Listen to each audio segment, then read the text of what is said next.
എറണാകുളം കളമശ്ശേരിയിൽ പെൺകുട്ടിയെ ആക്രമിച്ച് സ്വർണം കവർന്ന കേസിൽ വഴിത്തിരിവ്. പ്രതിയുടെ ലക്ഷ്യം പീഡനമായിരുന്നുവെന്ന് കൊച്ചി ഡിസിപി ഷാഹിൻ ഷാ പ്രതികരിച്ചു.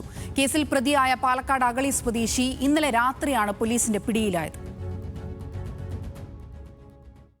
കഴിഞ്ഞ ഞായറാഴ്ചയാണ് യുവതിയെ അതിക്രൂരമായി മർദ്ദിച്ച് സ്വർണവും പണവും കവർന്നത്. ഇതിന് പിന്നാലെ അന്വേഷണം ആരംഭിച്ച പോലീസ് ഇന്നലെ പ്രതിയെ പിടികൂടി. പാലക്കാട് അഗളി സ്വദേശിയാണ് നീണ്ട അന്വേഷണത്തിനൊടുവിൽ പോലീസ് വലയിലാക്കിയത്.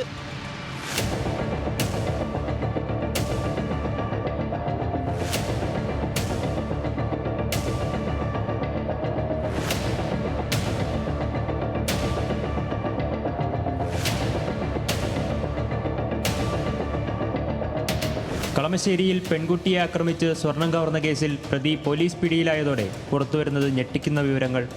പ്രതിയുടെ ലക്ഷ്യം കവർച്ച മാത്രമല്ലായിരുന്നുവെന്നും യുവതിയെ ലൈംഗികമായി ഉപദ്രവിക്കലായിരുന്നുവെന്നാണ് പോലീസ് പറയുന്നത്. പ്രതി കൃത്യം നടത്തുന്ന സമയത്ത് മദ്യലഹരിയിലായിരുന്നുവെന്നും കൊച്ചി ഡിസിപി വ്യക്തമാക്കി. പാലക്കാട് അഗളി വീട്ടിൽ നിന്ന് പിടിക്കാൻ പ്രതിയുടെ കയ്യിൽ നിന്നും കവർച്ചയ്ക്ക് യൂസ് ചെയ്ത വണ്ടിയും അതുപോലെ തന്നെ ഈ അതിജീവിതയുടെ മൊബൈൽ ഫോൺ റിക്കവർ ചെയ്യുകയുണ്ട്.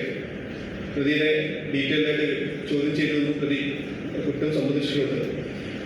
ഇനി തുടർ നടപടികൾ സ്വീകരിക്കുന്നതായി. പ്രതിയെ ഡീറ്റെയിൽസ് പുറത്തുവിടാത്തത് ഇനി ടെസ്റ്റ് ഐഡന്റിഫിക്കേഷൻ തിരിച്ചറിയൽ പരേഡ് നടത്തേണ്ടതായിട്ടുള്ള ആവശ്യമുള്ളതുകൂടിയാണ്. തിരിച്ചറിയൽ പരേഡ് ഉൾപ്പെടെയുള്ളതിനാൽ പ്രതിയുടെ വിശദാംശങ്ങൾ പോലീസ് പുറത്തുവിട്ടിട്ടില്ല.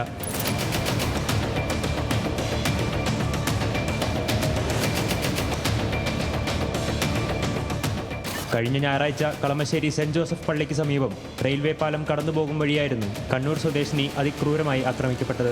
ജോലി കഴിഞ്ഞ് രാത്രി 8 മണിയോടെ വീട്ടിലേക്ക് പോകും വഴി യുവതിയുടെ പിന്നിൽ നിന്നെത്തിയ പ്രതി തലയിലൂടെ തുണിയിട്ട് ചവിട്ടി വീഴ്ത്തി. കല്ലുകൊണ്ട് തലക്കടിച്ച് പരിക്കേൽപ്പിച്ചു. തുടർന്ന് യുവതിയിൽ നിന്ന് ആഭരണവും മൊബൈലുമായി കടന്നു കളയുകയായിരുന്നു. യുവതിയുടെ മൊഴിപ്രകാരമാണ് പോലീസ് പ്രതിക്കായി അന്വേഷണം ആരംഭിച്ചത്.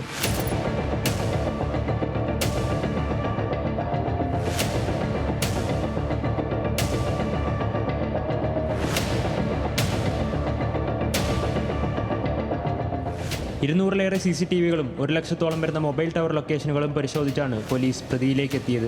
ഇന്നലെ പാലക്കാടെത്തിയ അന്വേഷണ സംഘം അഗളിയിലെത്തി പ്രതിയെ കസ്റ്റഡിയിലെടുക്കുകയായിരുന്നു.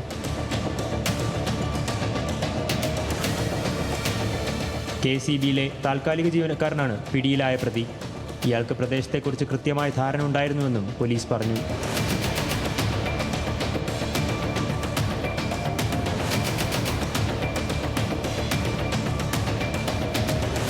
യുവതിയുടെ പക്കൽ നിന്ന് മോഷണം പോയ സ്വർണം ഇതുവരെ കണ്ടെത്താൻ പോലീസിന് ആയിട്ടില്ല. അതേസമയം മൊബൈൽ ഫോൺ പ്രതിയുടെ പക്കൽ നിന്ന് പോലീസ് കണ്ടെത്തിയിട്ടുണ്ട്. ബലാത്സംഗ ശ്രമം നടന്നതിനാൽ ഈ വകുപ്പുകൾ കൂടി ചേർത്താണ് ഇപ്പോൾ പോലീസ് കേസെടുത്തിരിക്കുന്നത്. നിലവിൽ ആശുപത്രിയിൽ കഴിയുന്ന യുവതി സുഖം പ്രാപിച്ച് വരികയാണ്.